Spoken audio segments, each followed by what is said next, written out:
Hello and welcome to Hampden Park. I'm Nick Halling and I'm joined by a man that's played 10 years in the National Football League at quarterback. He's been with the Detroit Lions, he's been with the Chicago Bears, and he finished up, of course, with the San Diego Chargers. He is Eric Kramer. And Eric, I know you've been in Scotland enjoying yourself all week, and I know you love to talk about offense, but when we talk about these two teams, we have to talk defense, and Cologne in particular, they've got a quarterback killer. Well, Cologne is ranked #1 in total defense, and a big reason for that is defensive end Felipe Claybrook. Now, this guy can play both the run and the pass equally well, but it's those 9 sacks in 9 games that has the team that allocated him, the Cleveland Browns, very excited. As for the Scottish Claymores, their offense may have struggled this year, but defensively they've played it tough right from the start. Yeah, and the guy that sets the tone for them is Alan Harper, the defensive tackle. Now, he's a bit undersized, but the guy plays quick, and with a high-intensity motor, he excites the people behind him. One of those is Ryan Myers. Now, he set the team record last week with 62 tackles for the season, looking to build on that this week. Both those guys allocated by the New York Jets. We've got to mention quarterbacks, otherwise he'll kick me. And Kurt Ains gets the start for Scotland as their quarterback carousel continues. Well, it may be the last week of the regular season, but don't expect these two teams to be taking it easy. There is nothing better than finishing a season with a win. That's what these two will be looking at.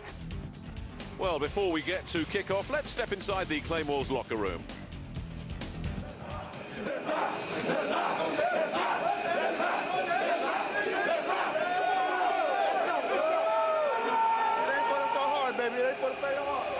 Well, despite the poor records of each team and the fact that this is the last game of the season, neither one of these teams wants to come out here and get embarrassed today.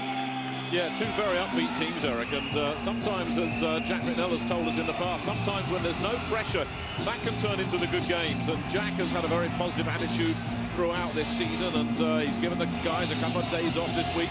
Peter Vaas, who was once Jack's protege when they were both in Barcelona together, well, he too has lightened the load a little bit this week, but you know what Peter's like, he's all business all the time.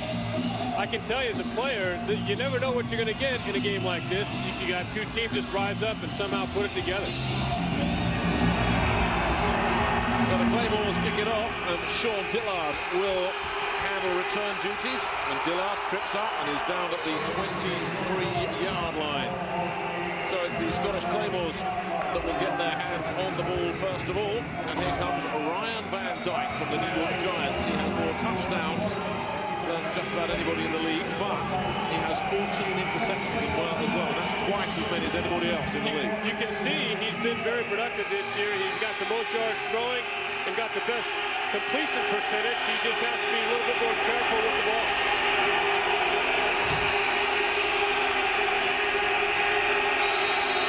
Flags come in. Well, there's still 13 seconds on the clock, so it's not a delay of game. Walt Coleman is in charge of things today. Well, that's the tight end, Mark Ingram from the Giants, jumping early. A big man to jump early, 6'4". Well, you can see he's ready to play at least. Well, he was ready to play yesterday. I was travelling up here from London, and on the plane, I was sat next to him. I can tell you for sure Van Dyke is ready to play this game and get last week's 3 interceptions out of his head. Sometimes with the pressure off, you get the best games. Avon Coburn gets the inside hand up, but doesn't get much, maybe. And we got a flag coming in there. Adam Durde, the Londoner, will be credited with the tackle, but we got a flag first of all.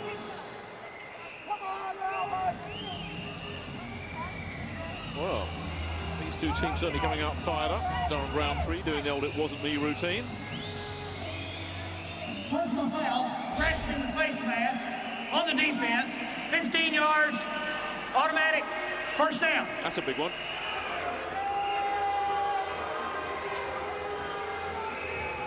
You're going to see this here in a second. As the back comes through there, Coburn. Well, it's right here with the face mask. Can't really tell who it is. But Durde comes in there and wraps him up. Might have been Nick Easton that grabbed onto him and just didn't let go. Yeah. No question about the flag there. That's the full 15-yarder, and it gives Cologne a first down at their own 35-yard line. With the sun peeking through the clouds here, Van Dyke goes down once again. Cedric Scott was in the mix. Sack number 2 on the season for the man from the Cleveland Browns. Let's check out the offensive lineup for the Cologne Centurions. big guys up front, Pashos, Silvers, Luke Butkus, Zach Wilson and Lance Nimmo. Butkus, the nephew of the great Dick. David Coburn in the backfield, Albert Johnson, Carl Morris, Todd DeVoe at wideout, and Mark Ingrot from the Giants is at tight end. So a loss of 7 or even 8 on the play, second and long. There was all kinds of stuff going there. I think that's Nick Eason, who may have jumped early, number 96. But we'll have to wait and see if he was drawn. For two teams who don't have a lot to play for, this is a spiky and chippy little start, isn't it? Well, Scotland, believe it or not, is the least penalized team in the NFL Europe League. But coming into the game, Van Dijk talked about using Encroachment, 96, defense, 5-yard penalty, still second down. You're going to see Van Dijk change up his pace a little bit. Nick Eason right here is going to jump across the line before the ball snaps. No one really moves from the offensive line. You can see Scotland looking to time that count a little bit. DeVoe and Johnson are the wideouts. On second and long. And there's all kinds of stuff going on. And this time it was Cedric Scott who jumped early. You can see from big number 95's reaction that he knows he was caught. We talked yesterday in the meeting with Ryan Van Dijk, and the first thing he pointed out, Unabated to the quarterback, 95, defense, 5-yard penalty, still second down. was how quick to jump offside Scotland was, at least how quick they were to time the count. And he realized that from the first game and said, I'm going to use more Ks. And you can see coming into this game, he stuck to his plan. Well, after the loss of 8 yards on the sack, they pulled all of that back, and it's now second down and 8.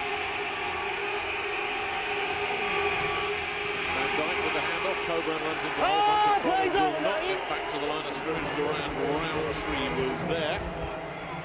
Let's check out this Scottish defence. It is ranked number 2, going up against the guys ranked number 1. McCoy, Harper, who's had a great year. Nick Eason and Cedric Scott up front. Durde, the Londoner, gets his first start alongside Ryan Myers and Howard Clark.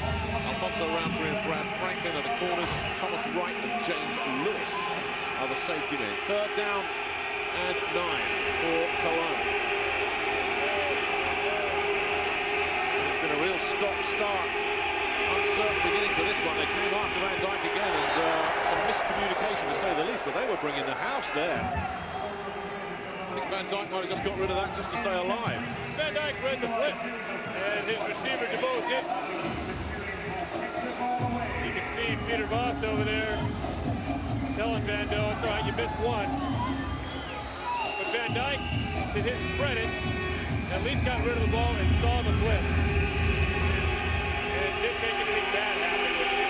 In the past, he's had a problem. Steve Cheek will punt to DeAndrew Rubin. Rubin fields at the 23 and then is tripped up. Great special teams still there from Aiden Coburn. How about that? The starting running back is the first man down there. Love to see it. And this is something that Coburn talked about, is doing a lot with special teams, and he's coming in here and made a mark for himself in that department. Welcome back to Scotland, Eric. You've been here all week. Beautiful country, isn't it? It's unbelievable. And the golf courses, I think, are one of the better aspects to it, Nick. Oh, you've been on the course, have you? I thought you might have. Once or twice. I've played a couple of good ones. Yeah, Turnberry, Troon, St. Andrews. It's been awesome. And here's a guy that's looking to make the most of his stay over here in Scotland. Kurt Ains hasn't got a lot of reps and opportunities, but he's got a lot of confidence and looking to put it to use today. And he's very mobile as well.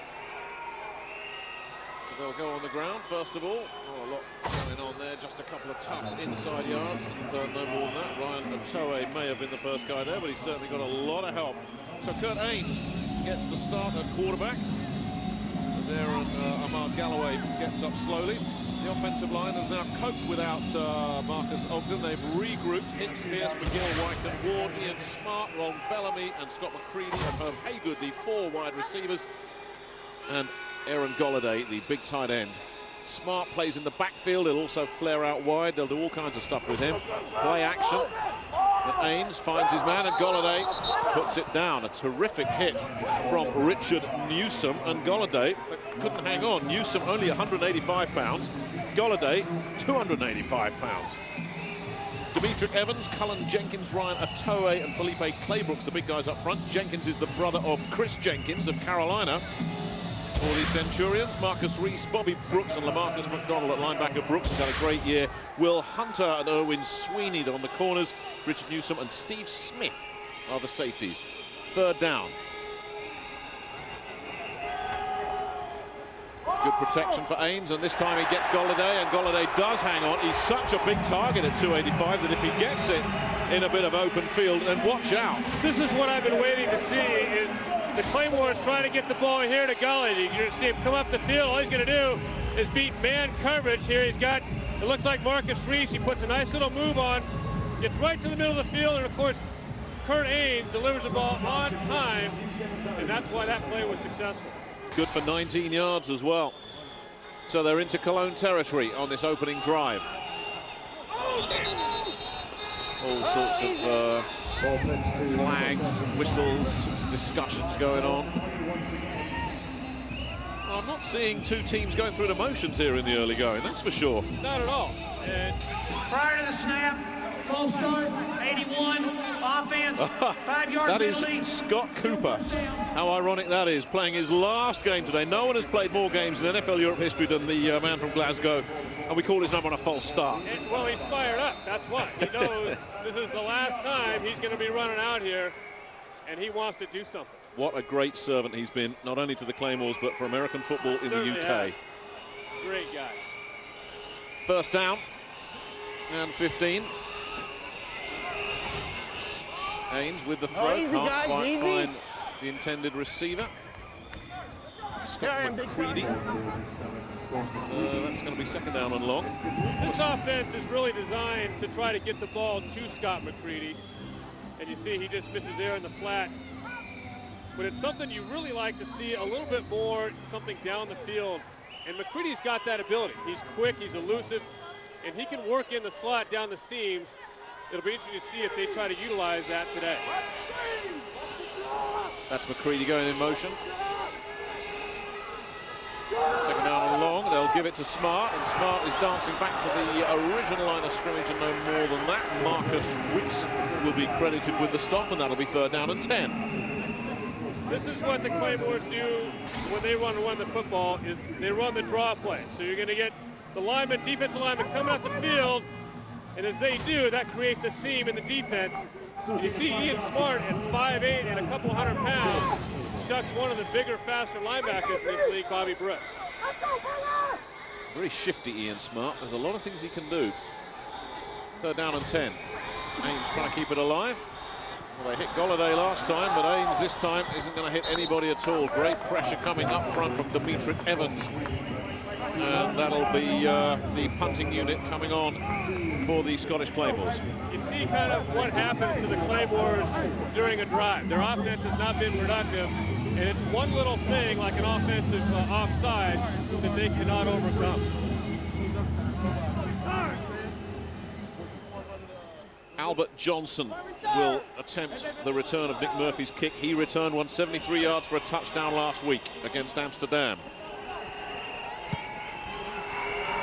That one's hanging. It's a real high-hanging kick, and there's nothing Johnson can do with that. What a beautiful kick from Nick Murphy. You can't do it better than that. The hang time was terrific, and he's down it inside the 10. Well, the last time these two teams met, the story was Todd DeVoe of the Cologne Centurions, who had a pair of touchdowns in a 17-3 win in week 4. Both these teams at that point were looking for their first win of the campaign. But it was thanks to DeVoe that the Cologne Centurions got the first win in franchise history. Peter Vaas, a winner in Berlin in his first year with this new franchise, has not had that kind of success, but the Silver Fox will be back and hungry for more next season, you can be sure of that. So first down for Cologne, and they've got a long field to play with here. And Coburn is stood up and dropped by James Lewis, who came up from the safety position. And they'll get him back to the line of scrimmage, and that's about it. So it's going to be second down and long. And this Cologne offense is certainly slow out of the blocks today. Talking with Bob McNeil yesterday, the offensive coordinator for Cologne, he mentioned that this offensive line that he's got is the best one he's had to work with in 7 years over here in NFL Europe. They got a lot of experience up front. All 5 of them have played at big universities and for a long time, but they're slow today to get started. Second down, and it's a completion down the middle to the big tight end, Werner Hippler, who is to German football what Scott Cooper is to Scottish football. Big Werner has been around NFL Europe since 1995 and was good enough to be on the... Cooper here on the left is going to run a quick out route, or Hippler, sorry. Just something to get him involved in the offense. He went 8 games without a catch or a touch, well, obviously a touchdown or a catch, and got 3 catches and a touchdown last week, and here he is starting off quick today.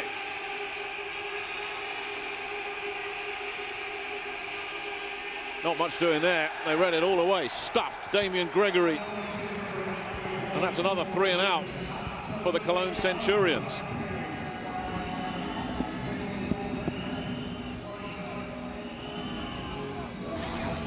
You're going to see Gregory here right inside. The 2 tackles get inside penetration right off the bat. And he runs right into Gregory. And he cleans him up. And you can see that this Scottish Claymore team has come to play today. No question. Well, they came to block that punt, couldn't quite get it. But Rubin has got a chance of a return here. Gets to midfield and is still on his feet now, looking to cut back, and he was eventually chopped down at the 45-yard line. Cedric Cotard, the French linebacker, coming up and making the stop. But for the second time, the Scottish Claymores will have their hands on the football. This time, they got great field position there in Cologne territory. No score here at Hampden Park between the Claymores and the Centurions in this regular season finale. And don't forget, NFLEurope.com is the place to find out everything you need to know about NFL Europe. If you want to know who's got the most games played in their history, well, the answer, of course, is Scott Cooper of the Scottish Claymores.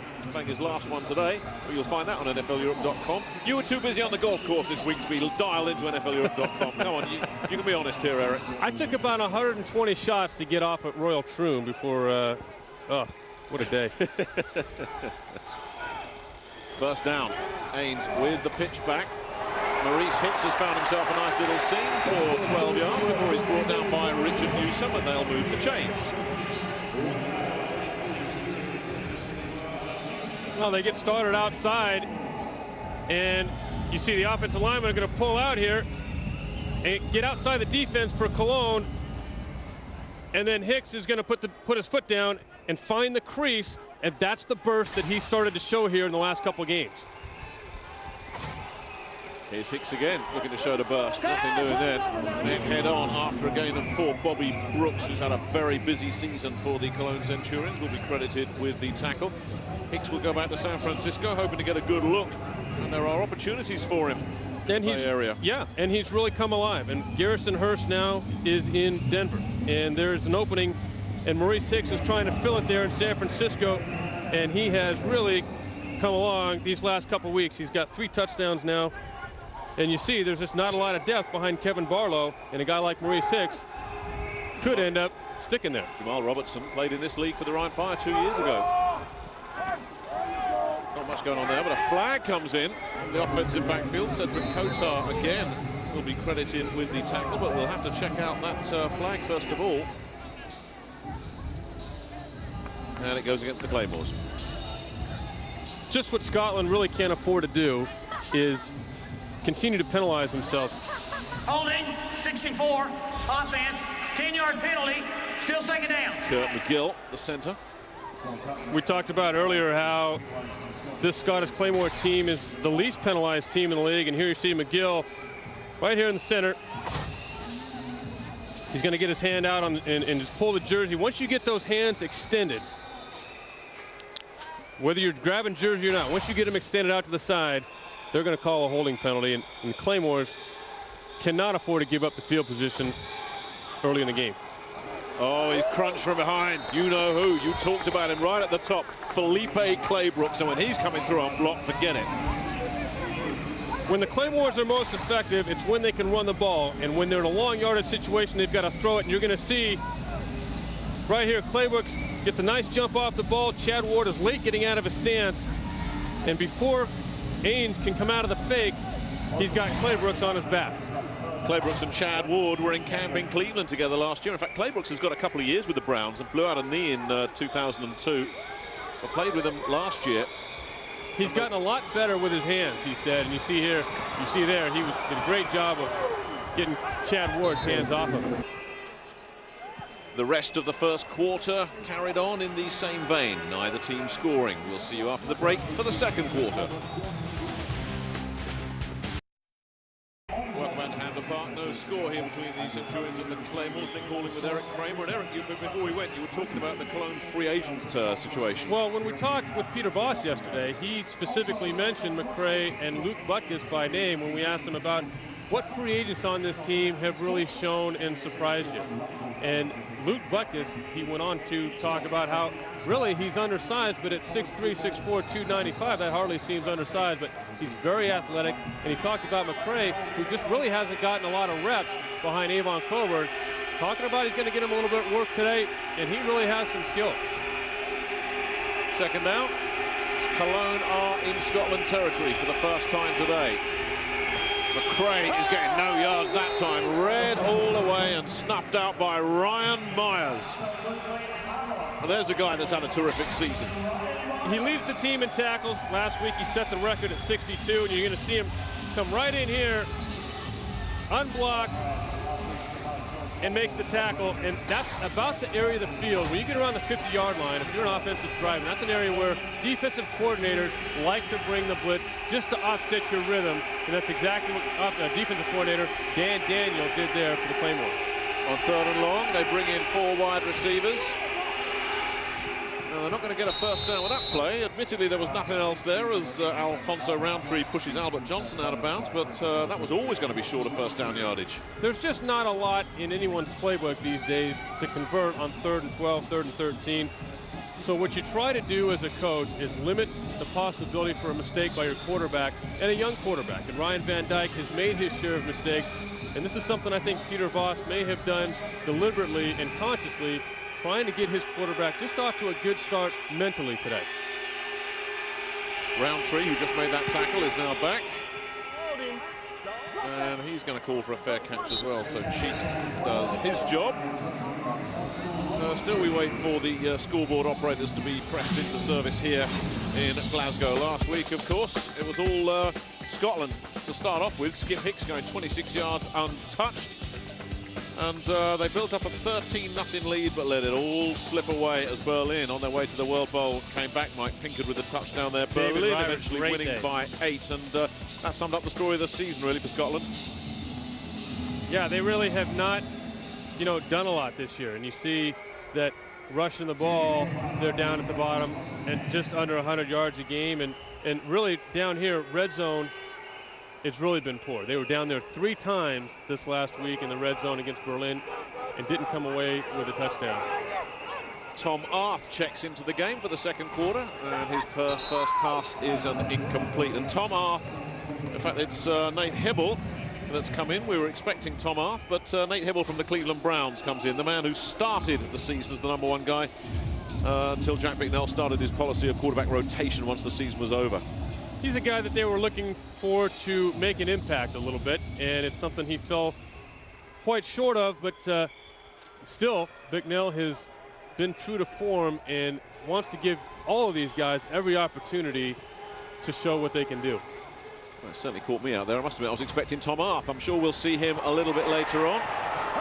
There's a nice open field hit on Ian Smart by Jerton Evans, one of those safeties that comes up and just loves to hit. The offensive line here for Scotland are pretty good at moving laterally and picking off a lineman, getting a hat on a hat, and you see that Ian Smart, once he gets a crease, has the ability to pop up in there, and though there was an unblocked guy, make him miss.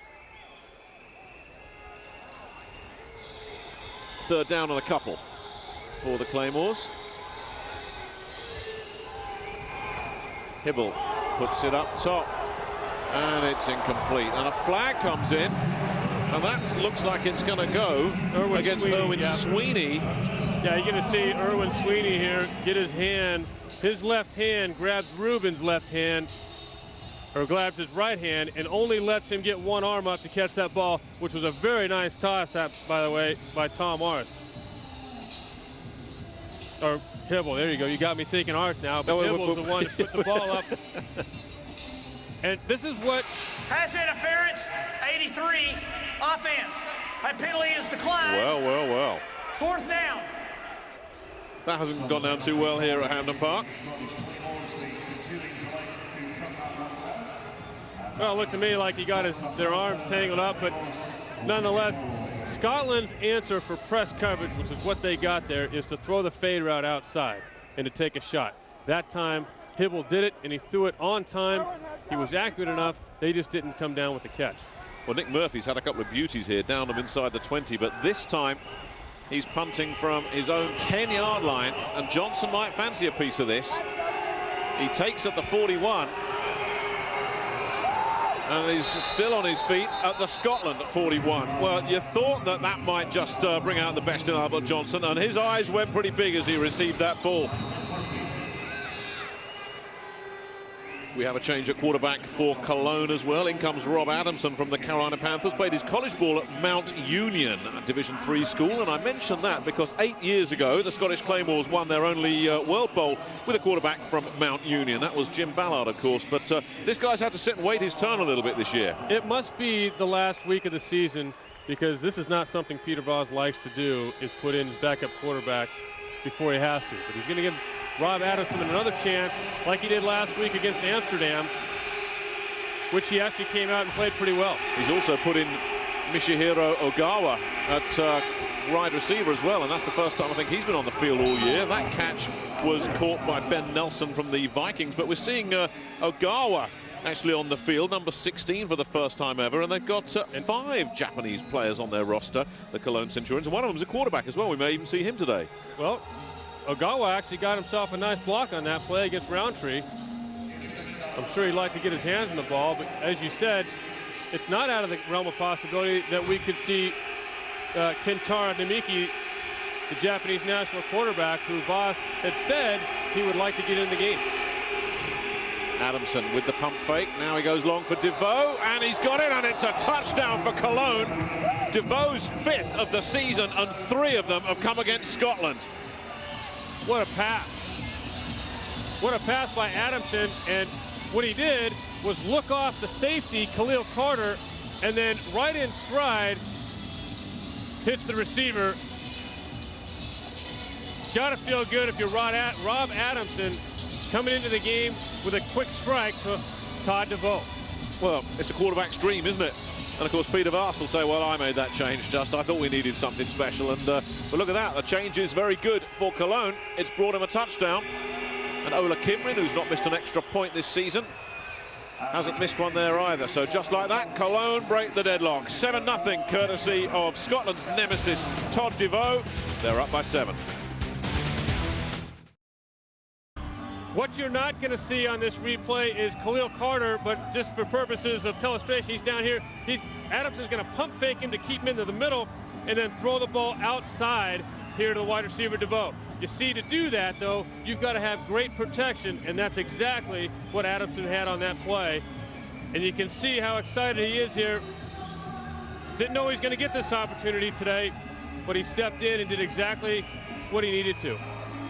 Just his 2nd touchdown of the season. He'll go back to Carolina and battle for a job. And congratulations to Peter Voss for giving Adamson the opportunity. It certainly paid a dividend there.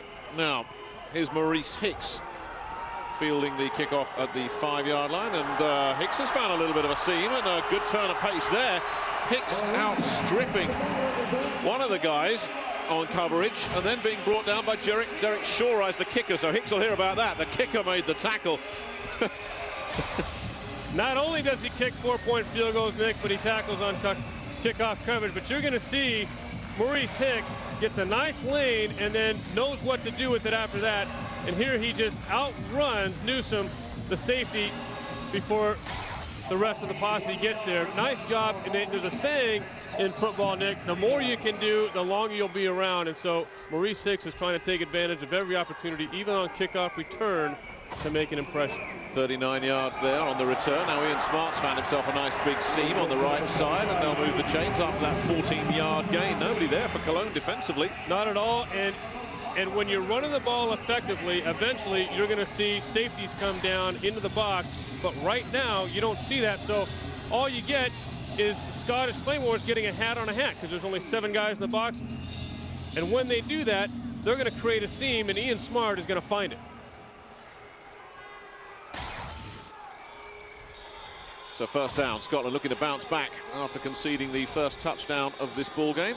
They're at the 41-yard line of the Cologne Centurions. Here's Hibble. That ball was underthrown, looking for DeAndre Rubin. It's incomplete. That's going to bring up second down and 10. Not a real confident pass there by Hibble, and watching him on film a little bit this year, he doesn't quite step into some of his throws, especially to the left. And it's something he's going to have to correct in a hurry before he gets back to camp with the Cleveland Browns. You have got to be a little bit more accurate on some of those short throws, and you've got to step into the throw as well. Second down and 10. Hibble with the pitch back to Smart, and Smart reverses his field and finds a huge seam, and he's got a block ahead of him as well. Great block, springs him for a touchdown. Give an assist to DeAndre Rubin. But the rest of it was all Ian Smart. What a fantastic decision by Ian Smart.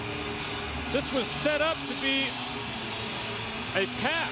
Ian Smart was going to actually roll out here and pass after he got the defense to react. They were working on this last week. We saw him in practice work on it, and it was a horrible throw, and Ian Smart took all kinds of grief for it. Well, he said, heck with that. Go for it. Everyone was covered, he tucked it in and ran with it. And anytime you see a long run, there's going to be a block from a receiver somewhere, and DeAndre Rubin gets the credit for that one. Rob Hart from the Premiership city of Southampton tacks on the extra point, and we're tied up a little bit. 7 apiece. 41 yards, though, for Ian Smart. Certainly, we've seen some plays early on here, and Ian Smart's going to take this pitch, look to throw it, and there's no one open.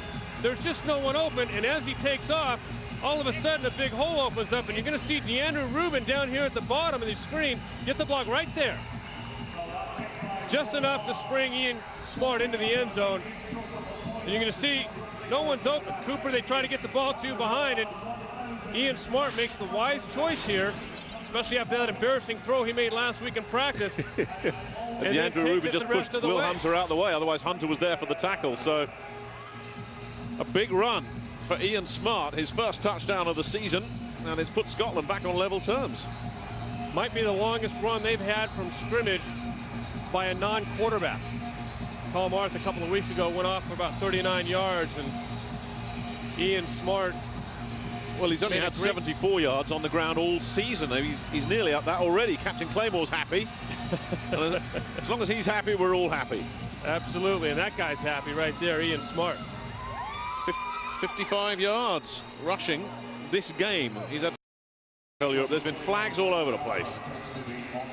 This is the Claymores defense are not do not have a lot of big bodies up front. They're all small, quick, athletic guys, and an advantage for them is to get off quickly on the snap count, and they're just getting off a little bit too quickly today. Carl Morris has checked into the game, number 19, bottom of the screen. First down. Jeremy Allen runs into trouble after a gain of 3. Ryan Myers with the stop. Myers does seem to be one of those linebackers who just makes the play wherever it goes on the field.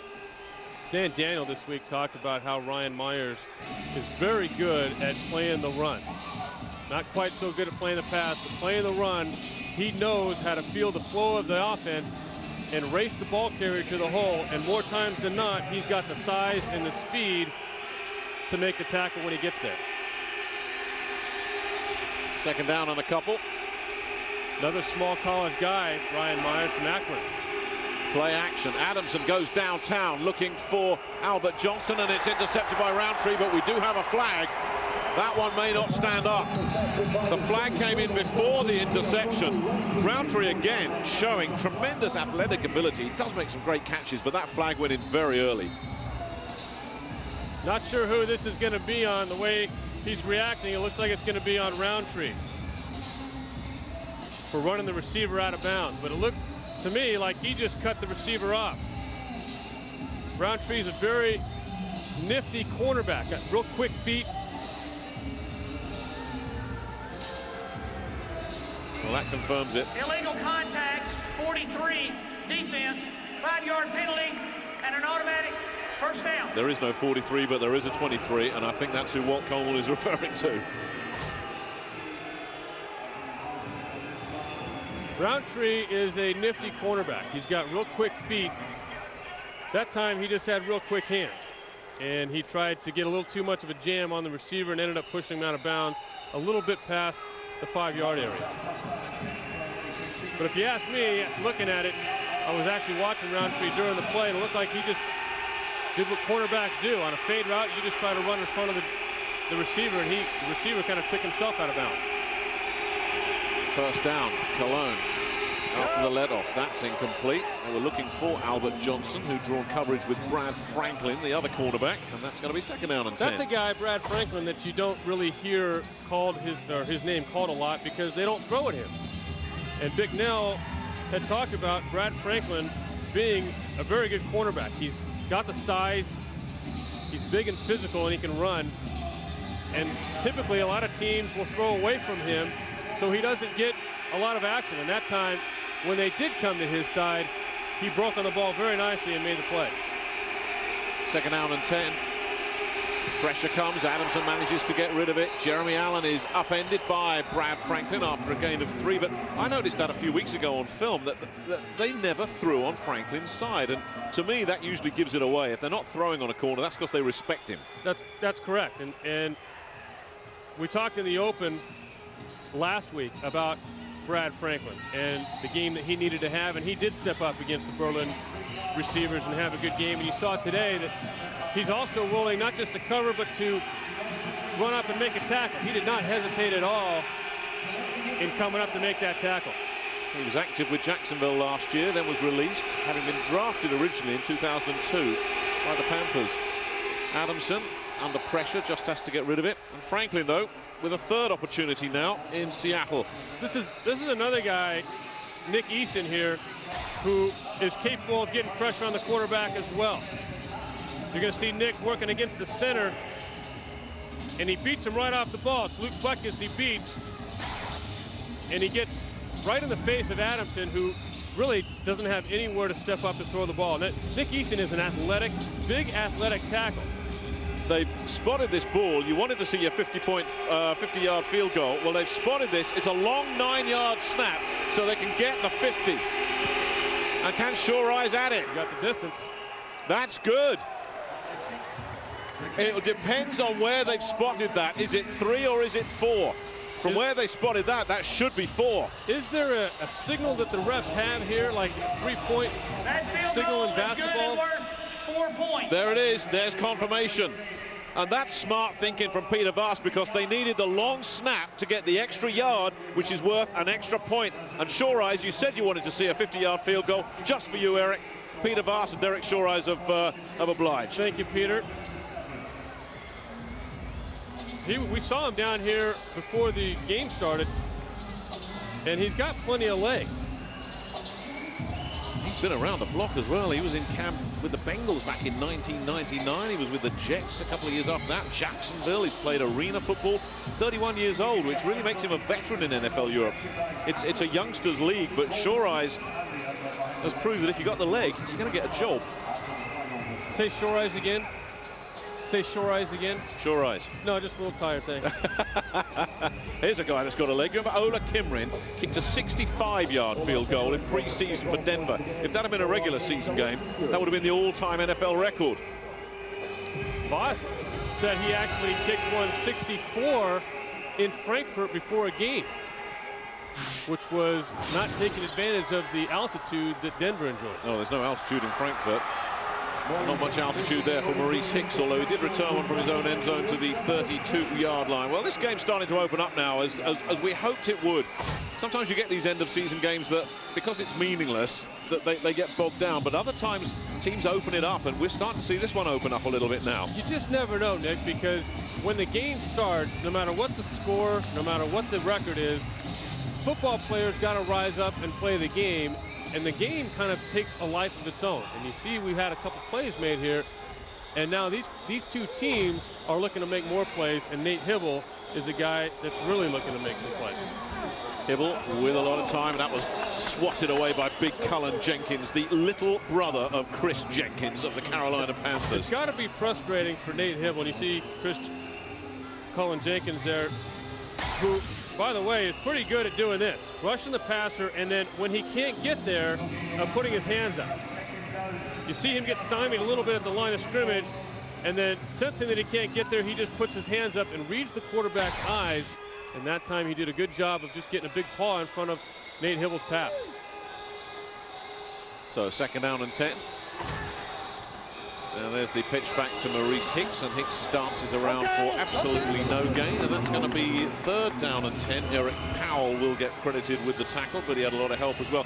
Nate Hibble goes back to Cleveland, having had a tough 10 weeks here in Scotland. He was talking to us weeks ago, and he said, I've never had losing. It's just something that's not been in the in his dictionary. That's right. He's the son of a coach. He went to Oklahoma and put up some very good seasons there, and you're going to see Nate, how it looks for him when he goes back to Cleveland, as they just acquired Jeff Garcia in the offseason. Tim Couch is going to be out of there, but Nate really has not done the job he thought he would be able to do. And he's lost the football as well and managed to recover it. There was a full-on blitz there. Eric Powell forced the fumble. Hibble was quick enough to recover it, but that play was doomed. You're going to see Galladay coming over here. Actually, Galladay is the left tackle right here. They put a new jersey on number 79. He's a heck of a run blocker who the Scottish Claymores want to see play tackle. They think he may have a future there because he's got such great feet and has been such a great blocker in the past. But you see there, he's drawn a tough assignment today to try to learn how to play tackle against elite Claymores. Albert Johnson goes straight up the middle and slides over on this slick field. And so Cologne are going to get pretty decent field position, and guess what? Number 5 is coming out, Kentaro Namiki from Waseda University. He lives in Tokyo. He's a student of English, and for the first time this season, he's going to be given a chance to play a little bit of football. What a moment for him. This is great. Peter Voss, we asked him about this yesterday, and he said, if you listen real close, you can almost understand it. So this will be interesting to see if he can get the play call, get out of the huddle. I'm sure it'll be fine, but it's got to be exciting for him to be in this situation. And Yu Nakajima, one of the 2 wide receivers from Japan, is also out there. So Namiki making a little bit of history here, and of course he's gone to Werner Hippler. If you want to make sure someone gets his hands on the ball, Big Werner's your man. When in doubt, go back to old trusty Werner Hippler, who amazingly enough didn't have even a catch before last week, and now you just can't stop the guy.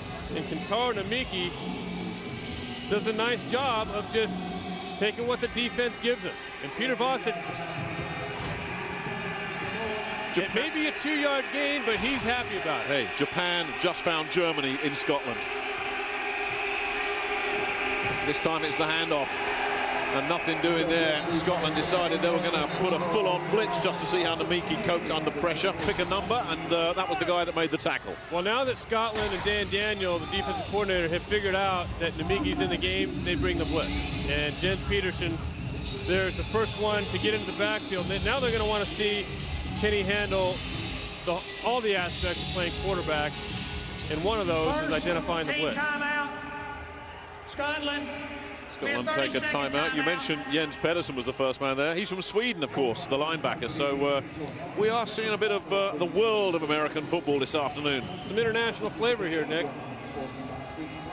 But if you were having a quiet word in this fella's ear, assuming he could understand you, what would you be saying? Just go out and enjoy it? Keep it simple, have fun.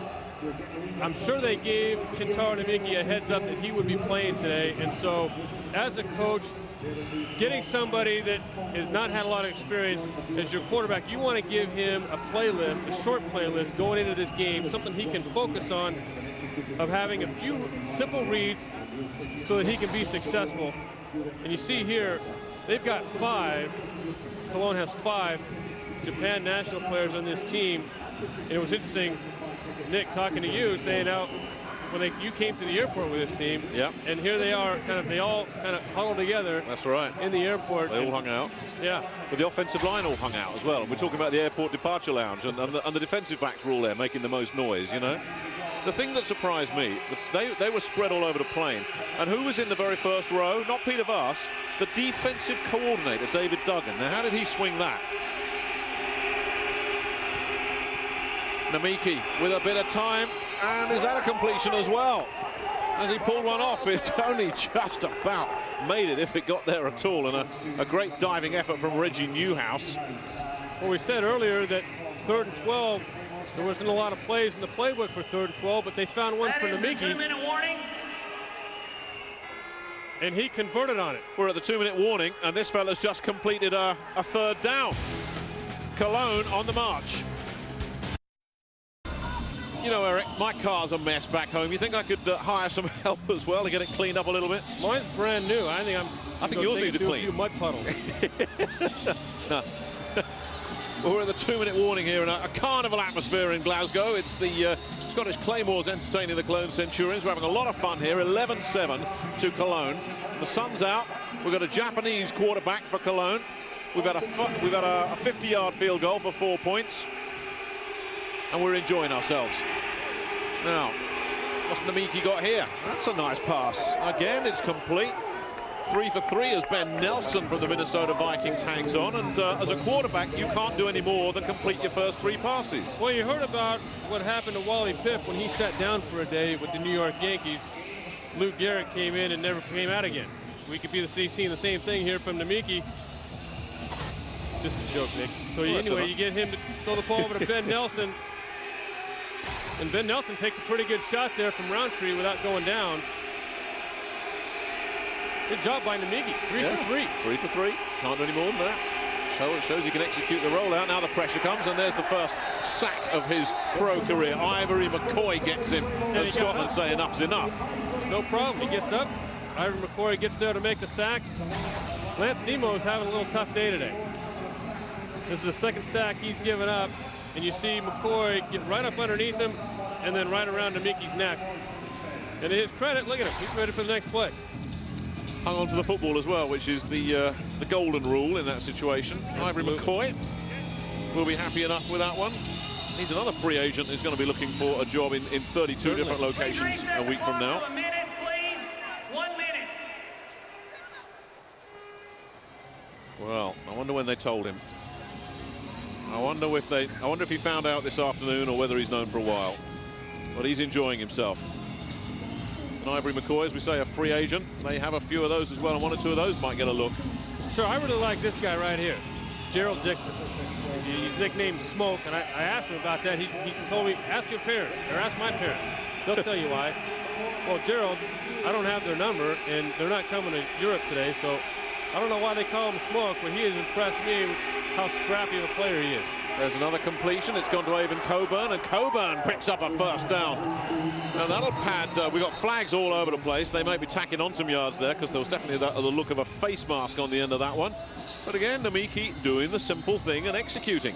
Well, he's 4 for 4, and this is what Avon Coburn gives you, is some burst after a catch. They set up the screen to him,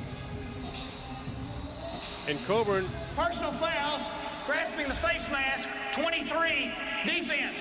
Half the distance to the goal, automatic, first down. It's not Alfonso Roundtree's day, is it? It certainly isn't, and you're going to see Coburn just sneak right through the line here.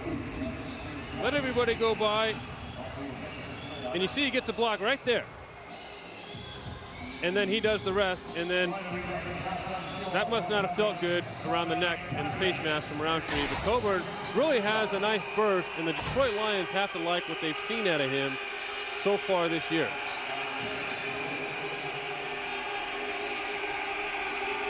First down, Namiki. He's thinking end zone. He's thinking touchdown. That one's incomplete. There was a bit of a collision between Todd DeVoe and Khalil Carter. That'll bring up 2nd down and 10. Well, he's got composure. He certainly does. He's started out like a house on fire, 3 for 3, and then he's withstood a sack, continued to move the ball down the field, and now he's on the 15-yard line knocking on the door for a touchdown here.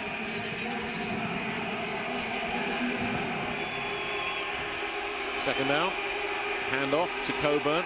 Coburn is doing a bit of tap dancing, and it's getting him absolutely nowhere. He'll lose a yard. Ryan Myers was there, so too was Alan Harper and about 3 others. We talked a little earlier just how quick this defensive front is for the Claymores. Team timeout.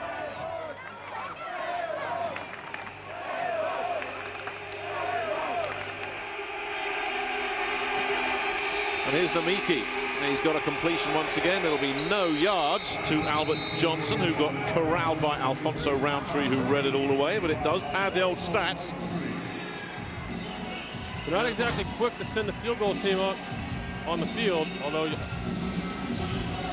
brings up a 4th down, and interesting call there on 3rd and 11. Cologne, 30 seconds. They're probably working out how far back they have to snap it in order to get Derek Shawrise another 50-yard field goal. Well, there's a fella that can come off the field pretty happy with his first ever drive as a pro player. You see everybody's happy for him, and that goes back to what you were saying. Everybody on this team has worked hard, probably none more so than the quarterback, Kentar Namiki. And knowing that he's had to wait all season, go to practice every day, go to meetings, and still not gotten on the field. And now here he is in the last game of the season. He gets a shot and he comes through. That's got to make him feel good. And it's got to make all of his teammates feel good as well. Well, they're up by 4, so they can attempt to add another 3 here.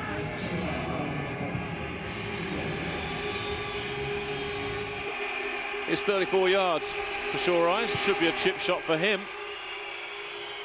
And is. And we have a 7-point ball game here. And that is the last act of the first half. So it's 14-7, Cologne over Scotland. We're enjoying this one. More in just a moment.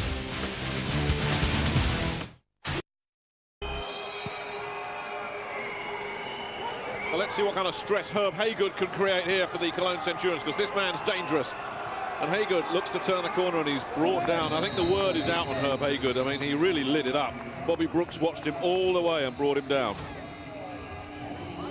Not a whole lot of blocking that time for Herb Haygood, but he was very successful in college at Michigan State returning kicks, but it wasn't until about 4 weeks ago that they let him get on track here.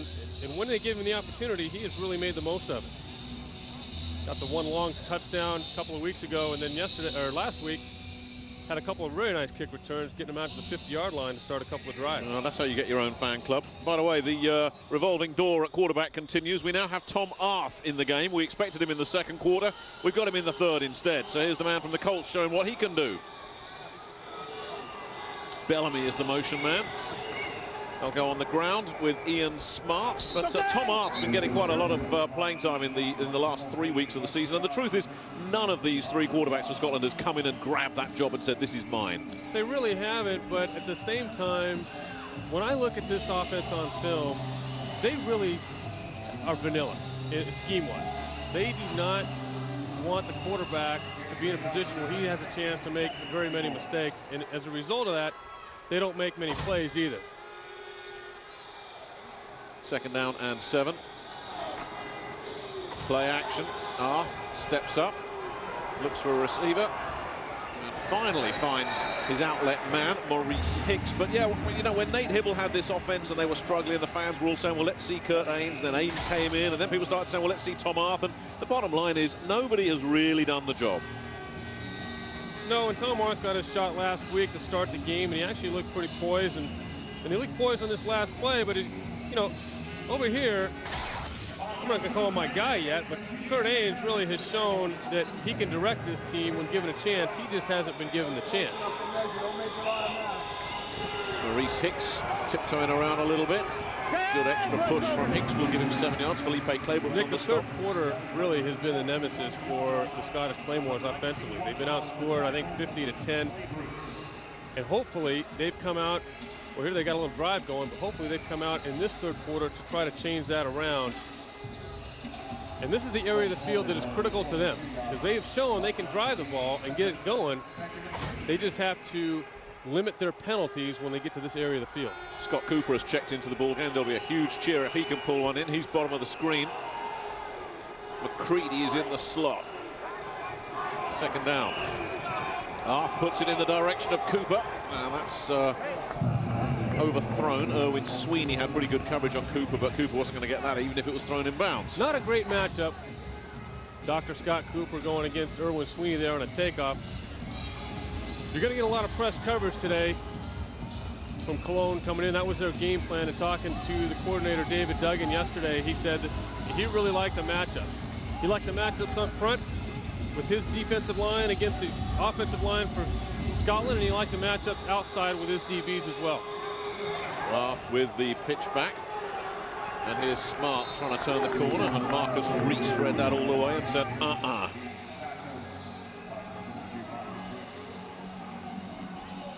Third down's been a heartbreak down for Scotland all year. Third down, third quarter. It's the number 3 is not the lucky one for the Scottish Claymores, is it? Certainly not. And you see they came up short again. They just don't have it in their scheme to convert on third down. They don't have different personnel groupings, and they don't have a different scheme for a short yardage situation. This is fake territory, but Jack McNell teams don't fake. Murphy gets off the kick. Johnson watches it, then makes the adjustment, loses the football, and it's Herb Haygood that's the first man there. Well, it's as if Johnson lost the ball in flight, then stepped up, then did lose the ball, and look who's first man down there, Haygood. He couldn't get it going on the kickoff return, but that's a huge turnover on special teams. Good hustle here by Herb Haygood, getting down, beating the press, and staying off of the punt returner Johnson until the ball hits his hands, and alertly is there to pick it up when the ball hits the ground. And now here they are, Scotland, with a chance to reverse their fortunes here early in the third quarter. Well, you always feel sorry for those punt returners when they do that. Ian Smart had his case of the drops earlier in the season. Now it's Albert Johnson who goes from hero to villain in the space of a week. A touchdown return last week and a fumble this week. And can Maurice Hicks make him pay? Well, he dances his way to the 11-yard line. They'll give him 5 and a second down and 5. Eric Powell on the stop. Claymores have really had their issues this year converting into the red zone. Last week they were 0 for 3. The one touchdown they did have by Hicks was a 23-yard run. But when they get down in tight, the field starts to shrink for the defense, so they don't have to cover as much ground. And it's that running game for Scotland that has to come through. Haygood goes in motion. Second down. Here is Hicks again. Not an awful lot doing there for Maurice Hicks. Andre Arnold was the first man there. Erwin Sweeney came and helped him finish it off. We talked to Vince Martino, the offensive coordinator for Scotland yesterday, and he talked about using some motion. You're going to see the receiver come down and back again to seal the backside.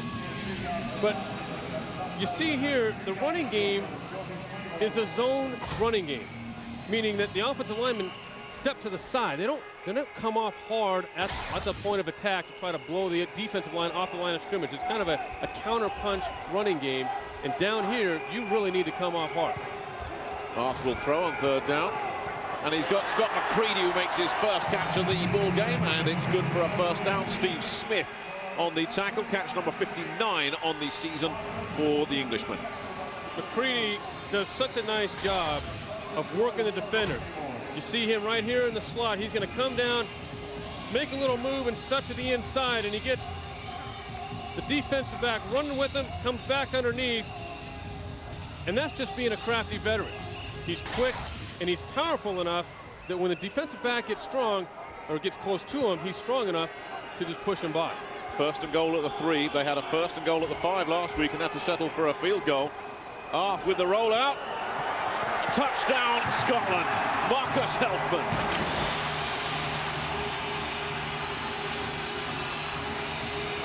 there's some symmetry there. Helfman scored on the first day of the season, and he scored on the last as well. This was a case of Tom Orth doing a very nice job of buying himself some time. He ran the naked bootleg, and there was a defender in his face, and because he's big enough and poised enough, he composed himself and threw a nice ball to Helfman there, who hauled it in for the touchdown. Nice big target in Helfman. So here's barefooted Rob Hart with the extra point, and we're tied up. Well, third quarter jinx. What third quarter jinx? Jack Bicknell is thinking. Scotland does a couple nice things here for a change-up, and one is they put in 2 tight ends. What that does is balance up the defense. You're going to see the the receiver come in motion. That balances up the defense. The running game, the play action fake starts over here. Arth comes back, and down to the bottom of the screen, covering the tight end there, is Newsome, who gets his eyes caught in the backfield, and it opens up Helfman just enough to get the touchdown.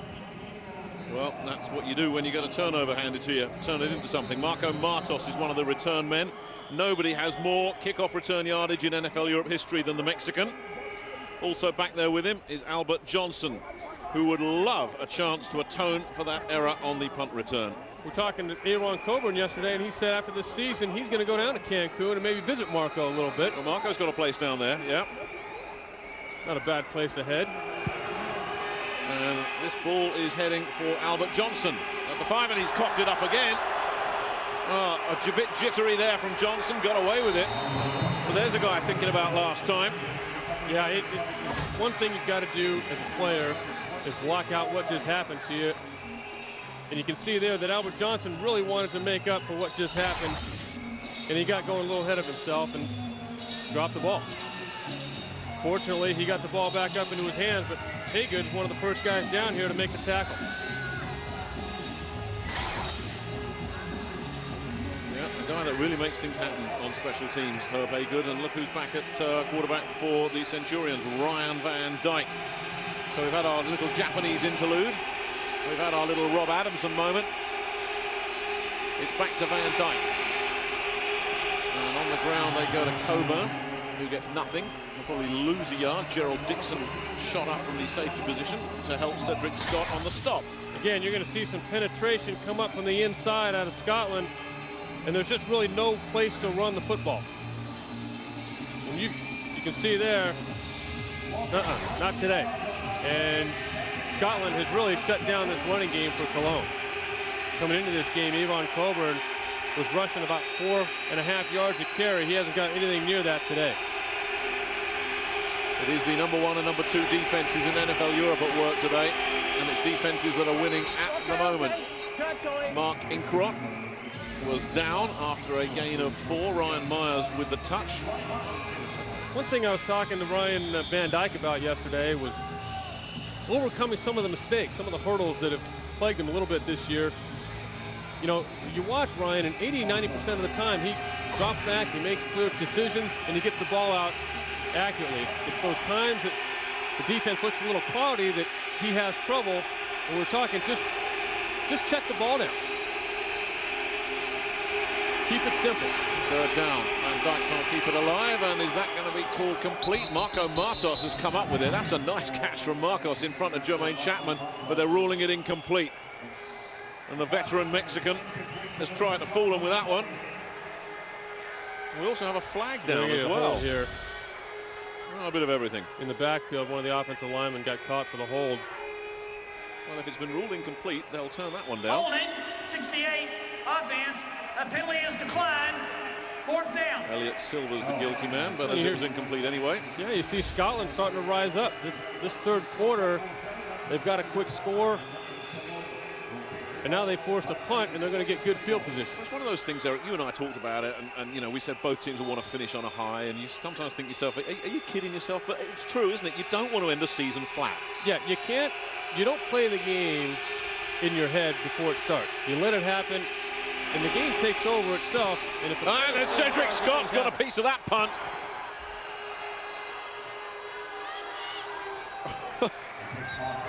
Alfonso Roundtree didn't know whether to touch that football, try and pick it up, do a tap dance around it. Steve Cheek had big number 95, Cedric Scott, in his face. That could have been disaster. Just about got away with it, Cologne, but yeah. Two teams that don't care? I don't think so. Cheek's had a couple blocked this year as well already. No receiving team player touched the ball. This was not a design block. You see the two guys outside. This is a case of Cedric Scott just beating this guy and getting a big mid onto the ball from the kicker. There he is right there on the left. He's blocked a couple of punts this year. This is a big opportunity for Tom Arndt. Special teams miscues time after time this season for Cologne. And Peter Vaas has been driven nuts by it. Off with the handoff, just 3 yards there. Yeah, Steve Cheeks had a couple blocked. That one was touched. They've had returns given up. We've had a fumble on a punt return today for Cologne. And it's, you look at two things that just never, ever change. Turnovers will always kill you. Penalties will always kill you. And Cologne have had too many of both. They certainly have. And had they not had those penalties and those turnovers, this game would not even be close. As it is, Arth can get things moving once again. Smart, though, runs into a whole bunch of trouble. Andre Arnold, the former Rhine fireman, with the stop, and a gain of maybe 1, and that's about it. Not a lot there. They only pick up a couple on this, and you know, Cologne's got a pretty good defensive front themselves. And what they do is they allow Bobby Brooks, the linebacker, to roam free. Nobody gets onto him, and he's allowed to step up and make the tackle for a very short gain. Bobby Brooks has had himself an outstanding season, and talking to their coaching staff, he is a legitimate NFL caliber linebacker and has actually a lot of experience in the league. Feels some pressure, now dumps it in the direction of Ron Bellamy, and that's overthrown. Yeah, Bobby Brooks played 33 games for Oakland over 2 seasons. Went to the Jags in 2002, had some good special teams there, then goes back to Oakland.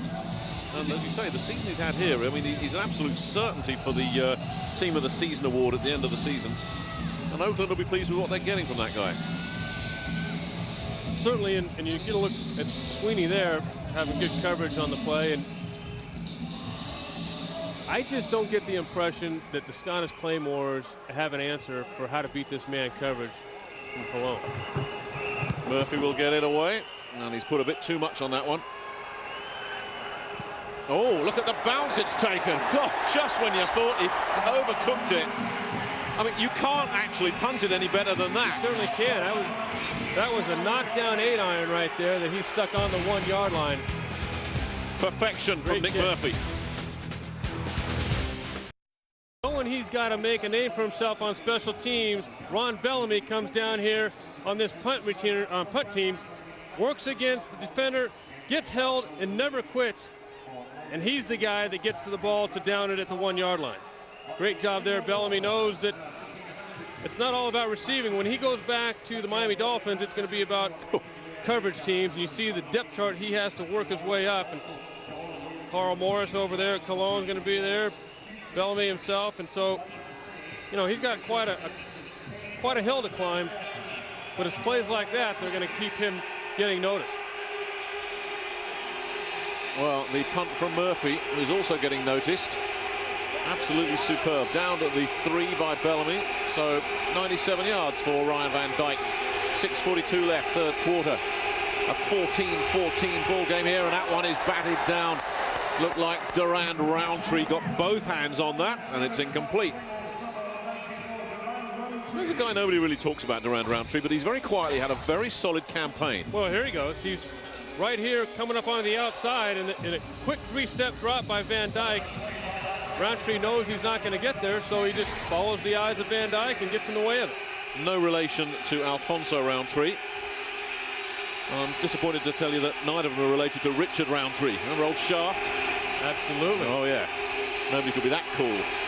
2nd down and 10. On the ground, Coburn pushes his way for 3, maybe. Ryan Myers on the stop. Big 3rd down coming up here. If they can keep him backed up, Scotland's got a chance to get another good chance at having really good field position.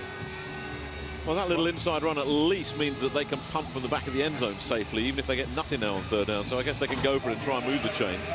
It's the kind of play here that Ryan Van Dyke for Cologne can really step up and make a name for himself with as well.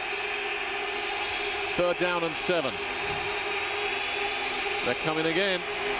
Van Dyke has rolled, and he's found his man. Albert Johnson is there, and it's a catch. Alfonso Roundtree was pleading his case that it was a one-hopper, but Johnson looked good on that one. That's a big-time play by Van Dyke. The blitz was coming up the middle.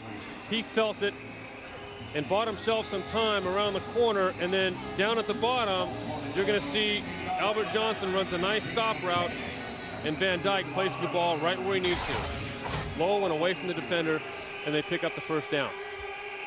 Johnson, who will be going back to the Houston Texans when this thing is over. First down. Van Dyke, a little bit of a slip. Finds Coburn. Coburn is corralled. Ryan Myers again, inevitably. Howard Clark in there as well. This is where Van Dyke and I were talking yesterday about, you know, I said, Ryan, this is something where, you know, I've noticed you've made a couple plays here where you wish you'd make a decision and you wish you could have that decision back. And I'll tell you something Joe Montana told me one time. I was just switching from the Lions over to the Bears and having to learn a new offense. And so it was the West Coast offense. Well, who better than Joe Montana to talk to you about that? We had the same agent. And one thing he said was, you know, you're going to have plays that you can make that you feel good about making. But there's times when things start to close down around you, and at that time, knock it down a little. Keep it simple, live to play the next play. And Ryan Van Dyke has had a couple issues with that lately, but you saw there on this last pass, he buys himself some time, and he dumps it off to Coburn, lives to play another down. Now here he buys himself a down, now he's got third and short. Live to play the next play. Because there's always that thing for young quarterbacks, isn't there? You want to be the hero, you want to make the big play, and sometimes that leads to mistakes. Absolutely, and Ryan, you know, like we were talking about earlier, he has hardly played. He has not had a lot of experience. He only played started 5 games at Michigan State, and that was a couple years ago. It's been since high school in 1997 when he started this many games in a row. Well, they went to the ground on third down, and Ivory McCoy with the body slam on Avon Coburn. He was wrapped up. Well, he didn't even get back to the line of scrimmage. That's how far short they fell. And that brings out the punting unit once again. Scotland has really shut down the running game by bringing the blitzes. And when you bring the blitz inside, offensive linemen have to pick up little blitzers, and that's fine, but then they leave the big guys free to make the tackles. Well, they went after Steve Cheek last time. Roundtree waits at his own 40, high snap. Cheek brings it in and it's blocked again. And the Claymores recover it this time. Howard Clark, no name on his jersey, but he made a name for himself there. These are not design blocks. These are just effort plays, and Howard Clark made himself quite an effort on that one. They're doubling outside on the Gunners. And this is just a case of Howard Clark taking advantage of a bad snap and beating his guy around the corner. He lays out perfectly and times it up where he takes the ball right off the foot of the kicker. Great effort there by Howard Clark, laying himself out for that play. And I'm sure Peter Vass is going crazy on the Cologne sideline because they got away with one last time. This time Jack Bicknell's special teams come in again. And hasn't that been the story for Peter Vass and the Centurions? Special teams miscues time and again. 2 in this game, 2.5 if you include the tip. And now Scotland first and goal at the 5, and a great opportunity to take the lead for the first time. Maurice Hicks dances around and then just gets crunched after a couple. Cedric Kotar, the linebacker, in there along with Bobby Brooks. Second and goal. Scotland's issues with running the ball down in the red zone has been penetration. This time they put 2 tight ends in the game, something they haven't done a whole lot of this year. Typically they continue to use their 3 wide package, even in tight in the red zone inside the 5-yard line. Now they've got the 2 tight ends in the game trying to deny some defensive penetration. They just weren't successful that time. Second down and goal from the 3. Bellamy is the motion man. Here's Hicks once again, looking for somewhere to go, and he's in. Touchdown, Scotland.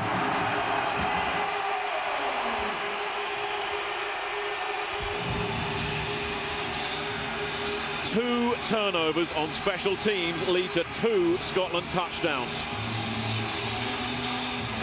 If ever you needed confirmation of that old adage that turnovers will kill you, this game is proving it. And it's killing Cologne right now, but Scotland has not quit. They have not quit, and they have made this third quarter their quarter. They've big plays on special teams have helped turn this game around. And Murray 6 is... Oh, they've made a mess of the hold there, and Murphy is down. So now it's Scotland's turn to have a problem. They've had snap and hold problems all season. Nothing wrong with the snap there. That was just the hold.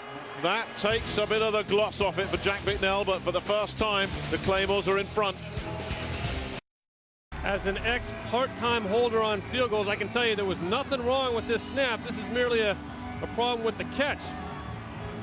Nick Murphy just let the ball go through his hands, and then the defense is there to thwart an opportunity, and here you go again. This is just one of those little mistakes that turns out to be not so little at times. Just when Jack thought he was going to hang out the flags, there's always something comes along, and it's funny they've had such problems with the long snaps. Marcus Helfman was press-ganged into service, but as you say, nothing wrong with the snap there. Marcus is actually from my hometown in Agoura Hills, California, and Marcus and I have actually gotten together and worked out a little bit. Marcus was working on his snaps this offseason, getting ready for this.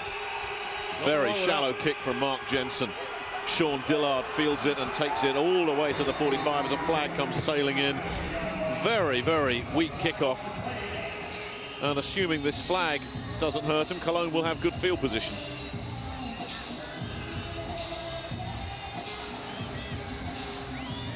Well, you got the Scottish Claymores coming out in this third quarter, setting the tone with their special teams. Holding during their turn, 83. 10-yard penalty, first down. Todd DeVoe. Yeah, you're going to get backed up. Cologne's offense is going to get backed up here. And Scotland's just riding the wave right now. They've got some confidence. And Cologne let them have that confidence. They didn't have it coming in. And with the mistakes on the special teams that Cologne has made, Scotland now has the confidence. And they're making plays. Scotland, by the way, 20 points on the board for the first time this season, I believe.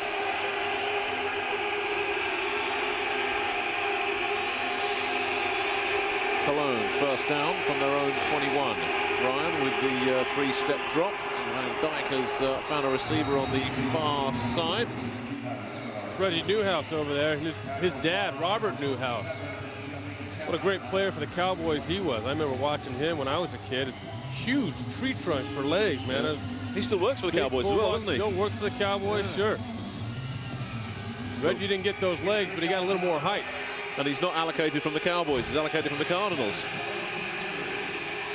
And they'll give him 3 yards. Second down. And 7. Scotland up by 6. Here comes the blitz, and well picked up. And Ryan Van Dijk has found Todd DeVoe. Brad Franklin now is the man that's arguing that it didn't get there. Well, it looked good to me, but let's see what the ruling is. And from the reaction from the Cologne players, it did take a hop, so it's incomplete.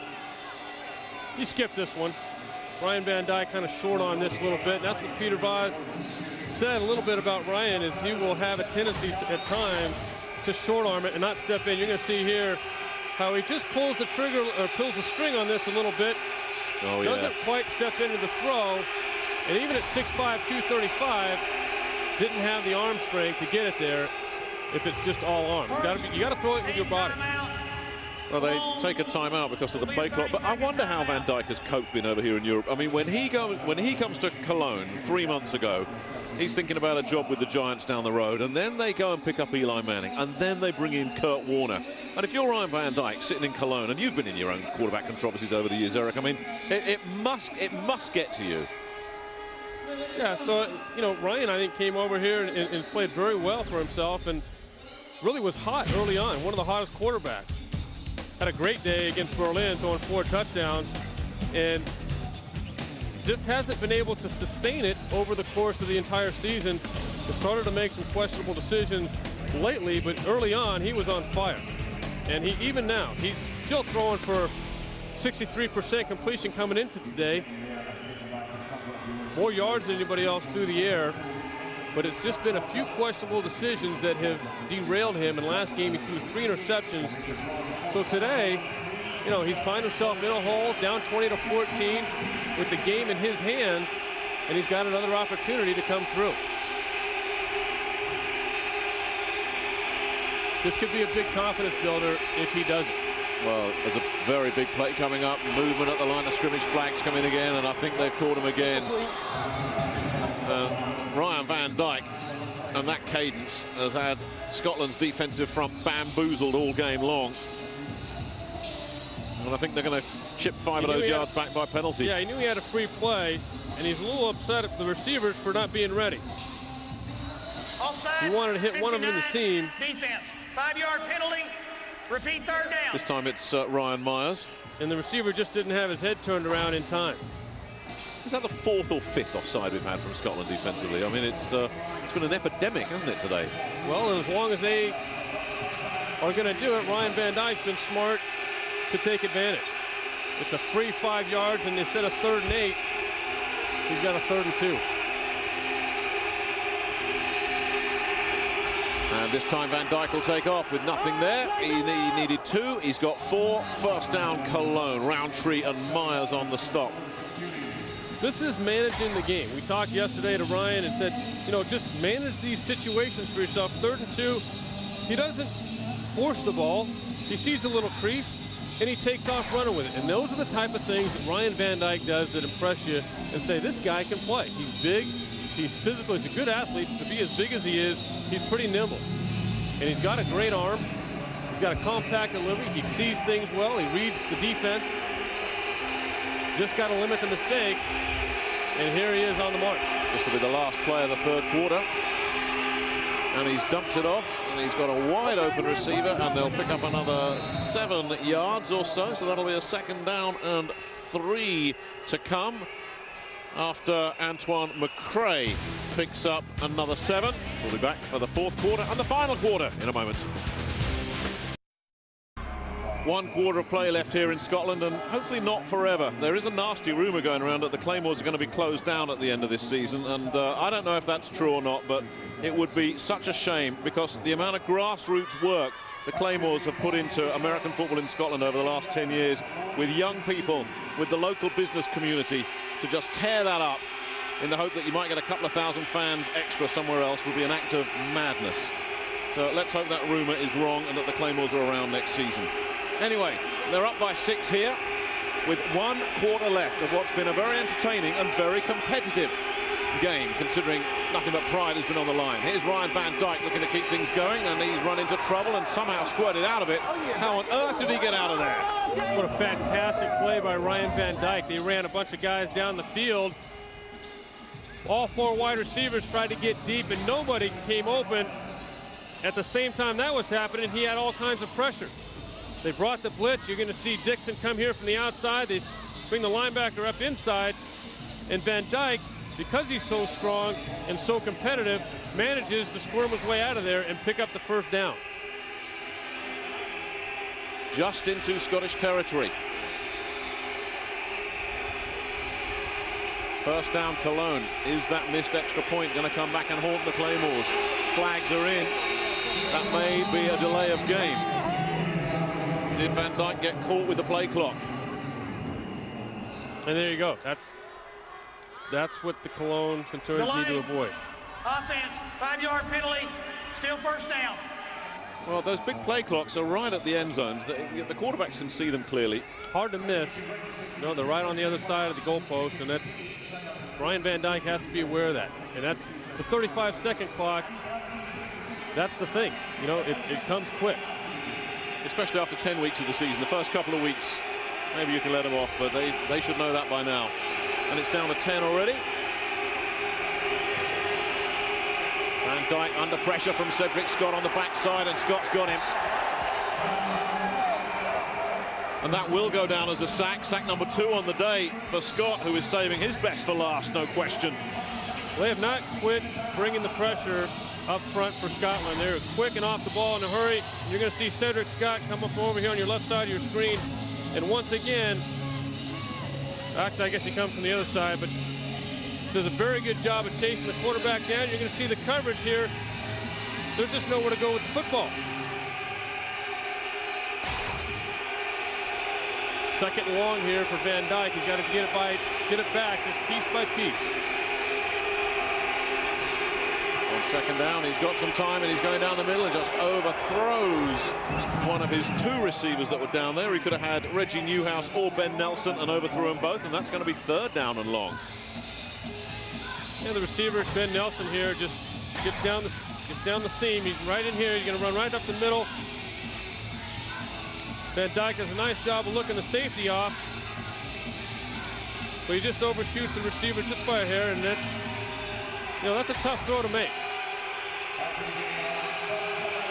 So now he's got to get it all on 3rd and 16. Oh, crikey, can Taro Namiki convert it at 3rd and 12? Maybe they should have him out there. But it's Van Dyke, and it's a little swing pass, and there's a flag comes in, and McRae has got a lot of work to do, and he's down 6 yards short by Jermaine Chapman. But we're going to have to go to Walt Coleman once again for a ruling on the field.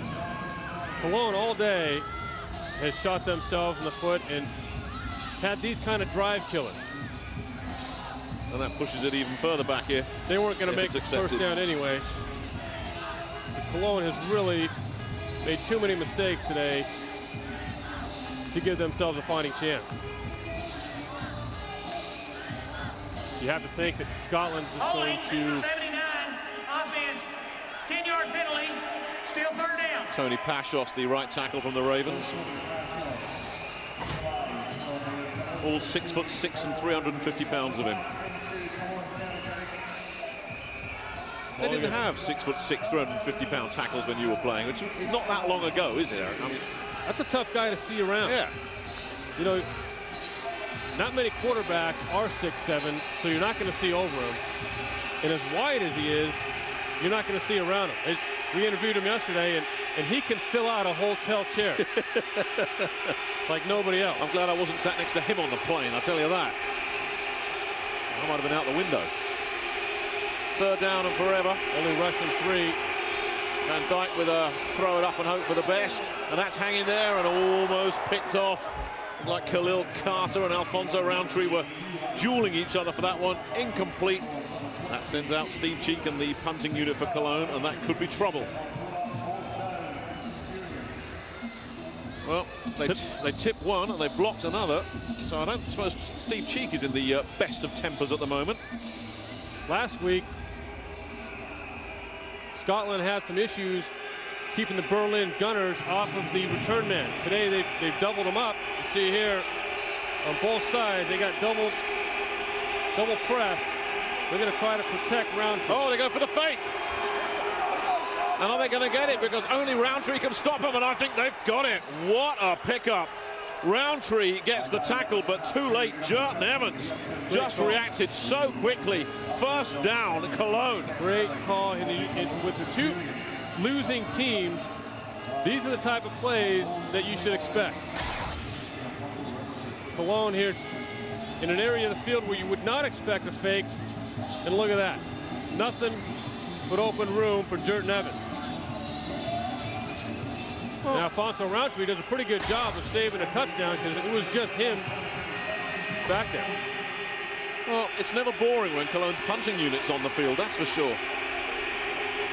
First down.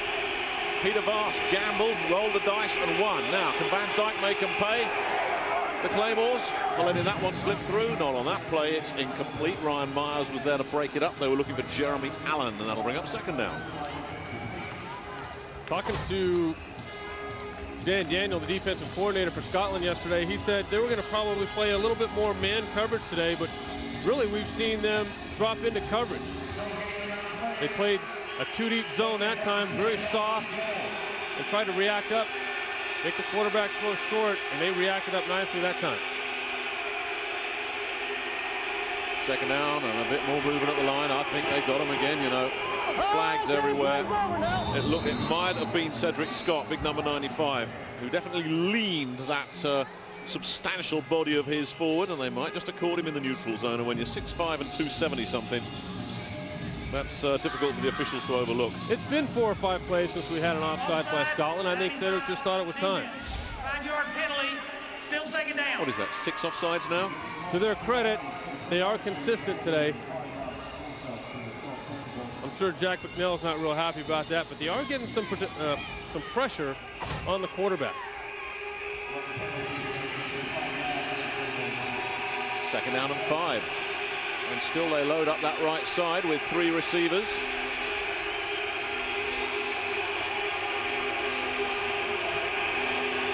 That's where Van Dijk's looking, and it's just a dump off, and he couldn't quite find Carl Morris because Jermaine Chapman was there to break it up. Now we get a late flag. And that's going to be a bit controversial if it's against Scotland, because it came in about 3 seconds after the play. They might have been able to call this. And it is against the Claymores. Cologne ran a pick there against the tight man coverage.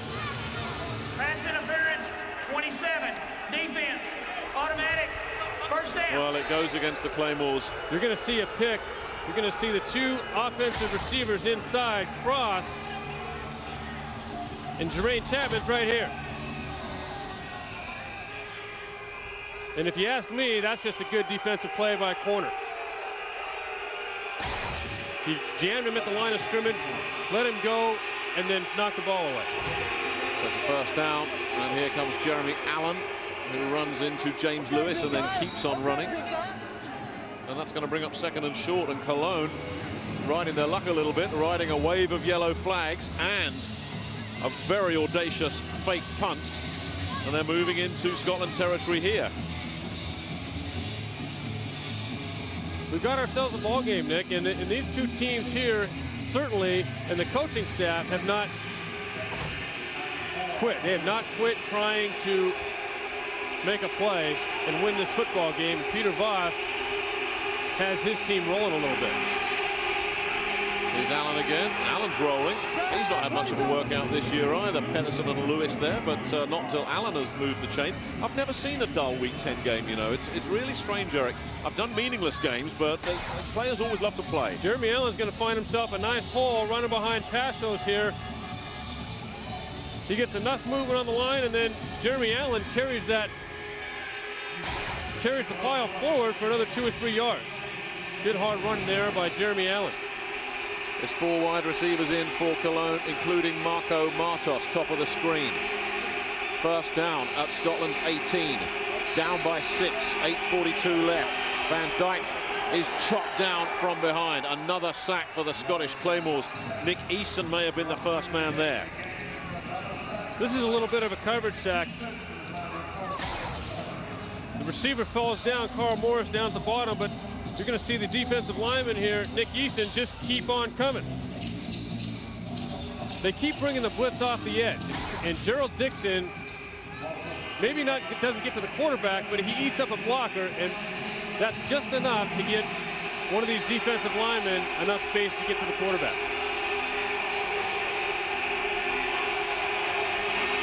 Here comes the blitz, but it's been picked up, and it was almost broken up by Brad Franklin. And it's amazing that Franklin doesn't have an interception this year, but I guess when you don't throw to a guy, then he can't intercept it, but he almost got a piece of one there. Again, good pressure. And as they try to come up underneath to Marcos, Brad Franklin has the closing speed to get back underneath and make the play himself. And that's one thing that scouts look for. Maybe a guy's big, maybe he's physical, which Brad Franklin is, but can he make up ground once the ball's in the air? And that time, Brad Franklin did that. This time they put the 3 wide receiver package to the left side on third down, and the play clock's down to 2, and Van Dijk has to call a timeout, and I wonder how expensive that might prove to be later on in the game.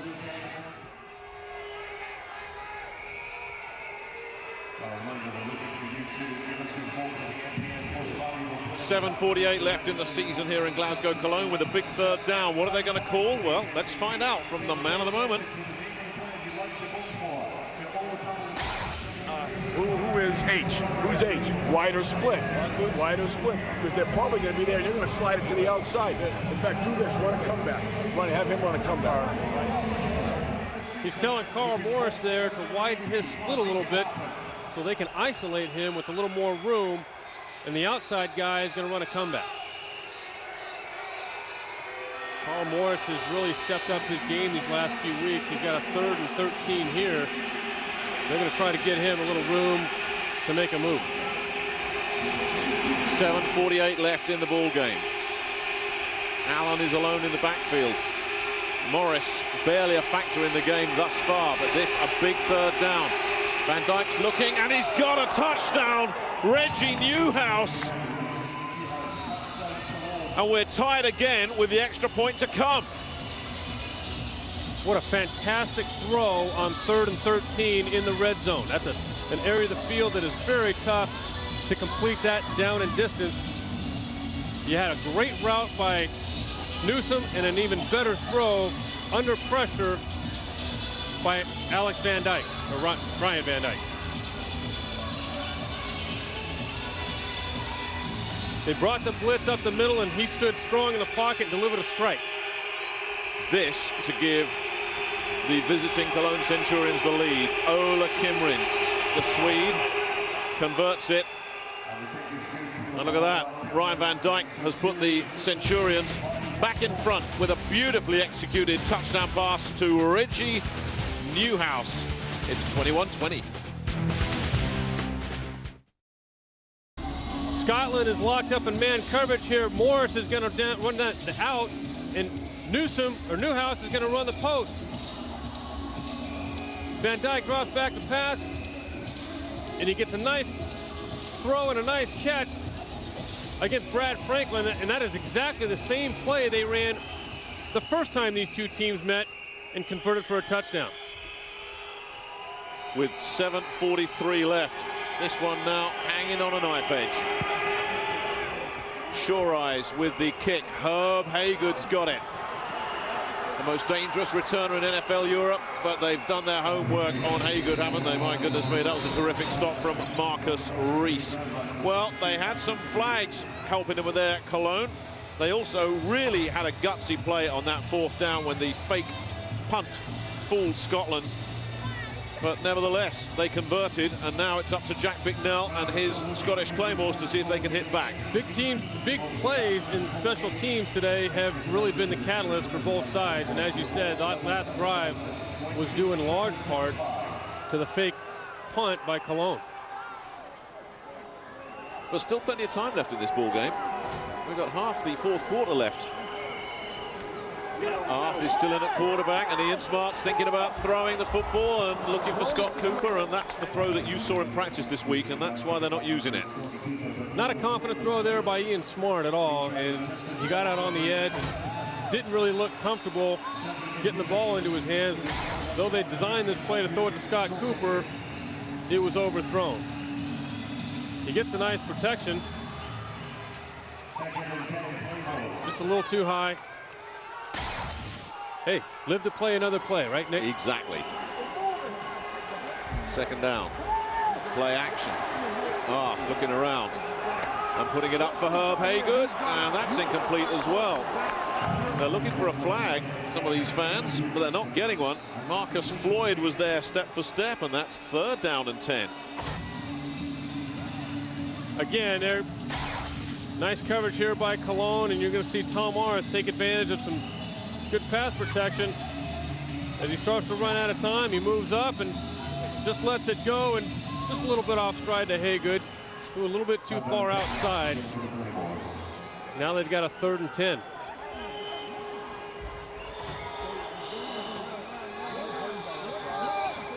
More play action, but the pressure's coming. Clay Brooks came first, but then he was joined by a whole bunch of other Centurions. Andre Arnold was there, Eric Powell was there, but the pressure initially came from Clay Brooks, and there was nowhere for Arth to go. Yes, the rush got there, and Powell got there along with a couple other guys, but coverage-wise, Arth really had nowhere to go with this ball. They locked up in man coverage pretty well against the Scottish receivers, and Arth just really didn't have anywhere to go with the ball at this point. Albert Johnson is the return man. 6:26 left. 56. Murphy's got off an absolute beauty in the sun, and Johnson can do no more than call for a fair catch with that one. Again, Murphy does his job, but now the defense has got to do a job. Well, we're in the last quarter of the regular season here, but don't forget you can find out all you need to know about the World Bowl as well by just getting online, www.nfleurope.com. You see, Eric's been on there, so Eric can tell you that Scott Cooper has played more games in NFL Europe history than anybody else, for example. It's a treasure trove of information, isn't it? Unbelievable. You wouldn't believe the things I found out about you, Nick. None of it's all true. Good, all good. Although there was a picture right next to Rob Hart of you, Nick. Oh, really? I can't think how that happens. I don't wear bare feet. First down for Cologne, just over 6 minutes remaining. Van Dijk with the rollout, and he's got his man as well. Ben Nelson makes the catch. Alfonso Roundtree makes the stop. Your background, of course, is fantasy football, isn't it, Eric? You're absolutely got a show back at Fox in the States with Warren Moon and a couple other guys. Looking at these, looking at these guys today. Morris, 530 yards, that works. Not a lot of touchdowns out of that group. McCree's only got one. Coburn actually has 0 rushing touchdowns. The interesting thing about all those three guys today is as well, they've barely contributed. They've barely been involved in it. Second down on the ground. Here's Coburn, though, who must have heard me because he's just picked up another first down for the Cologne Centurions all the way to the 40-yard line. James Lewis on the stop. Good job of blocking here on the right side by Cologne. They're going to get Silvers here to get a nice block. Pashos is going to step out. And he gets a nice little hole right inside the middle there. And Avon Coburn again, quick enough and powerful enough to make yards. First down. The fans trying to put him off. It's not going to work though. Coburn runs into a whole bunch of trouble. Jens Pettersson was the first man there, a gain of 3. That's going to be second down and 11, or 7, excuse me. There are a few traveling Centurions fans here. I've seen 4 or 5 in the red and white of Cologne. There's 3 of them there. Old Croco, that's the old Cologne Crocodiles, the amateur team. And there's Babs next to him. And the other guy there is known as the Squasher. What's that all about? The Watcher? The Squasher. Oh, the Squasher. Yeah, look, I mean, what's that? He's too small to squash anybody. Except me, maybe. They're on their feet. Second down. They'll be on their feet now as well because it's a first down to the Cologne Centurions, and Ben Nelson, who's a tough little receiver, bouncing off defenders before Jermaine Chapman eventually stops him. Nick, Scotland's defense has to be getting a little bit tired. They've been on the field an awful long time today, and especially in this third quarter.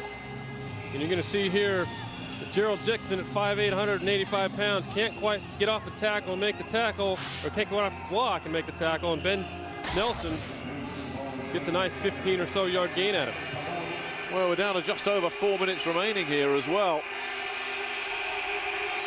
So Cologne looking to try and put this one away on the ground just to soak up some more time off that clock. Coburn's going nowhere. Maybe a gain of a yard, a couple perhaps, but no more than that. But right now, all Cologne want to do is keep that clock ticking. That's right, and Scotland wants to rush the passer, but Cologne, I don't think, is going to give them any opportunities at this point. This is a game they want to win. They want to finish off a season on a high note. And they let one slip away last week in Amsterdam. And they're going to do everything they can to walk off the field with a win today. And part of that, at this point in the game, Nick, is trying to eat up some clock. And here he goes again. Coburn spinning away from tacklers, and he's got a first down and a whole lot more. Eventually brought down against a tiring Scotland defense, Gerald Dixon, but you can give him 20 yards and a first down to the 20, and that clock keeps on moving. They're bringing the blitz, and they're just not getting a passing game out of Cologne. And you see here that Cologne does a very nice job of picking this blitz up and springing Coburn into the secondary, and the tackles they were making earlier in the game, they're not making. They look tired, very tired. Nice spin move Coburn's got. We've seen that in previous games this season. First down at the 20, flags. Coburn can take a rest here because that flag came in before the snap. Surely not another offside against Scotland. Scotland's had a couple recent injuries at linebacker. And here you see him offside again, but Jimmy McLean went down a couple of weeks ago, and J.J. Jones went down last week. Offside, 92, defense, 5-yard penalty, still first down. Well, that's Durand Roundtree, so we've got another one. And now they're down to 2 linebackers, 2 American linebackers and 2 national linebackers, and Adam Dirty and Jens Peterson. And you can see they're just starting to get worn down a little bit. They just, numbers-wise, they don't have it, and they're starting to get worn down.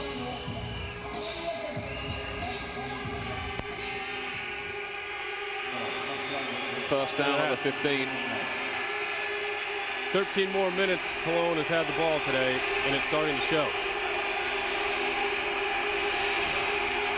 Here's Coburn again.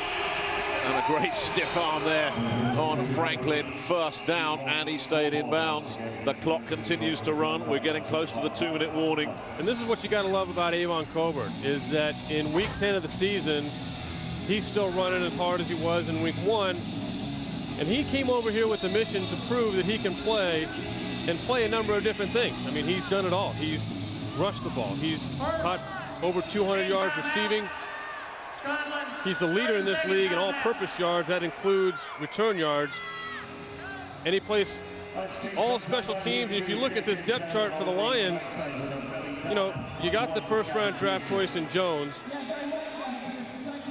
And James Stewart, who last year actually got hurt just prior to the season, is no longer there. Sean Bryson, of course, Artois Pinner, and really Avon Coburn. Those 4 are probably the top 4 on that depth chart. Alanis Gary, well, he's probably had all on those his way injuries, out. hasn't he? Yeah. And Avon Coburn is going to get a nice crack this year to prove himself once again, and he has taken a nice shot at doing that over here and made the most of his opportunity in NFL Europe. And his versatility as well, as you say, he can return, he can catch, he plays on special teams coverage unit. And the He's big not thing, a big guy. You know, he's 5'8", a couple hundred pounds, but he's a good third down, change of pace type of back. He's elusive. You know, he can get downfield and get some catches for you. And the good thing, or the bad thing for all these 3 guys, is Matt Millen, the Lions president, watches NFL Europe games, so he knows what his guys are doing. First down, Coburn does tippy toes inside the 5, all the way down to the 4. And you can see at this point in the game, it's an attitude. And right now, Cologne has the advantage with the right attitude. They are coming to knock Scotland off the ball, and they're doing it. Scotland not quite. We're at the 2-minute warning. That's all we've got left in the regular season. It's the Centurions with the lead and with the ball. They've got 2 minutes left to show what they can do, these 2 teams. 2nd and goal at the 2 for Cologne, leading by a point. Coburn trying to go in. He's close, just short, down at the 1-yard line. Ryan Myers. He doesn't have a rushing touchdown this year, and if you care anything about how hard he is playing right now, you got to give the ball to Avon Coburn to get in the end zone. 30-second timeout. He's not a big guy like we talked about, but look at the legs keep churning. He has not given up, despite the fact that, well, there is no despite the fact. He just doesn't give up, period. And he's a guy that deserves a break. You know, did his knee as a senior, didn't he, at college, that I'm sure sort of knocked him right out of the the drafting thing. He wasn't even drafted. He went to Detroit as an undrafted free agent, made the team, had some all-time carries. leading rusher at West Virginia, teammate of Mark Bolger, and his left tackle Lance Nimmo today. Very tough guy and you can tell when you talk to him, he has something to prove. He wants to go out there every day and prove that he's the best. They were talking, Bob McNell was talking yesterday, the offensive coordinator for Cologne, that, you know, they've got a picture on tape of Coburn on a quarterback sneak late after the play, diving over the top of the pile, trying to pick off a linebacker from hitting his quarterback. And that's just, when he's on the field, he gives you everything he's got. And that's exactly what guys come over here to NFL Europe need to show, that they want to play. They're hungry to play. They're passionate about what they do. and they seized the moment and seized the opportunity, and Avon Coburn has done exactly what he intended to show. Well, the ball's at the 1 yard line, 1:51 left. Cologne up by 1. Can they tack on another 6 here? Van Dijk with the quarterback sneak, he's in. Touchdown, Cologne.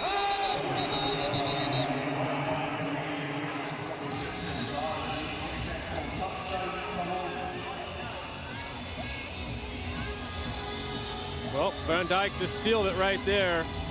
Not necessarily the game, but sealed the fact that he needed to come out here and answer for last week. And he did that. And he's got to feel good about it. And Avon Coburn has to feel good about what he's done today as well. He started out a little slow, but he pretty much dominated that last drive. Well, that was the drive, wasn't it? When you want a workhorse running back, someone who can chew the clock up, let's see who's got the legs. And Avon Coburn answered the question. Kimrin can make this an 8-point ball game. And does. But it's not over. We've got 1:46 left. And a touchdown and a 2-point conversion would take us to overtime. This is what you got to love about Avon Coburn. I mean, he came off the sideline. He's all smiles now, but he was hot. He was hot about not getting a chance to score that touchdown. And you got to love it, because anybody who is confident and wants the ball in a situation like that, that's the guy you want on your team. Because you want a guy that wants to come in and make plays, and that's exactly what he has done. 7 rushes today, 50 yards. Just on that drive. On that drive alone. And he turned his game around, and he sealed the game for Cologne. Well, or at least sealed that drive. Jack McNell in his first year in Scotland. For many years he was in Barcelona. It's been a tough season for all kinds of reasons for McNell, but he's been rallying the team. They've played hard for him going into this last week of the season. But it looks like 2 wins is all he's going to get, unless he's got a very exciting 2-minute drill. They just don't have the offense to keep the other team on their heels. They had Cologne scared. They had Cologne really on the ropes today, and they couldn't finish them off when they had the chance. And offensively, they just don't have the firepower. If you talk to the coaching staff, it's a little bit of both.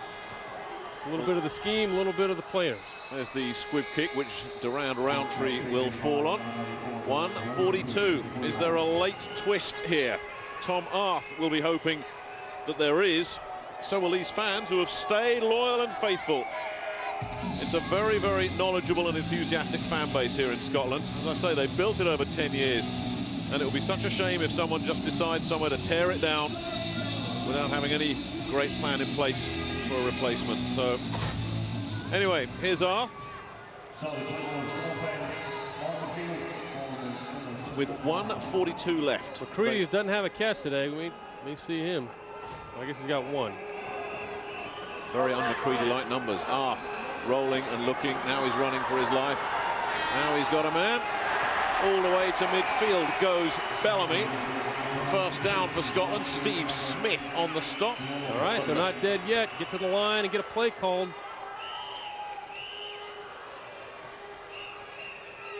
This is a good opportunity for Tom Arth. 2-minute drive. They do have a timeout, and there's a flag comes in there as Maurice Hicks tries to find the sideline. Richard Newsom is on the stop, but let's see who this one's against. And inevitably, it's against Scotland. Yeah, just when you get something going. Then they can get a penalty here and a holding, back them up. 70, offense, 10-yard penalty, still first down. I was talking to a couple of Claymores fans coming into the game today, and they were saying we found so many different ways to lose this season. Well, there's another one. 14 penalties. And coming into the game, like you said, they were the least penalized team in NFL Europe. 14 penalties, though, is going to make it hard on you when you're not an explosive offense to start with.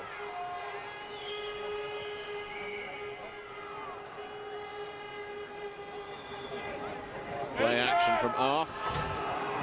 He's got a lot of time, but he can't find a receiver.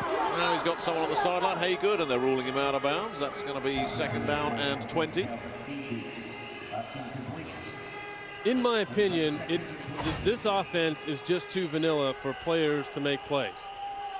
talking to Jack McNeil yesterday, he likes it simple. He wants to keep it simple. He thinks, you can see here, not a lot happening. No one's really open. And then it's just up to Tom Morris to try to make a play on his own. And it's just not there. Second now from the shotgun. Here comes Claybrook from the backside once again. Just doesn't quite get him off. Must have sensed him coming, and that's the pick. Bobby Brooks with the interception, and that is that. Well, he had to go for it. When you throw late across the middle of the field after a scramble, these are the things that happen. And, you know, Scotland's desperate to make a play, and Tom Morris feels that.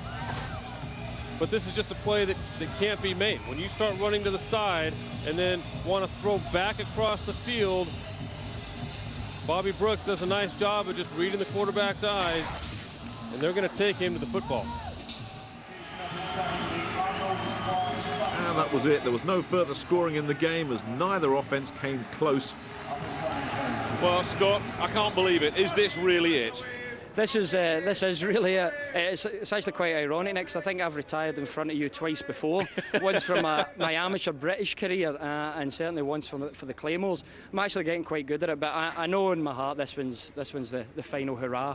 I feel lucky to get out after playing American football for 20 years, a tough contact sport with my health, and I'll be looking forward to giving back to the game in my role as a development officer. Now, we've talked about this before, Scott, and I know you like to be modest about your role in sort of developing American football here in Scotland, but there's been such tremendous grassroots work in developing the game north of the border, hasn't there, over the last few years? Yeah, we've been lucky. The Claymores is a focus, so it's easier for us to go into schools and, you know, sell the sport of American football, and that includes flag football, to the kids. You know, they know the Claymores. They come out to the games. They get a chance to come and see the Claymores play, and it's you know, something for them to shoot for. And over the past 4 or 5 years, we've seen flag football grow huge, and from that we've seen tackle football for kids grow big as well, and it's great for the future.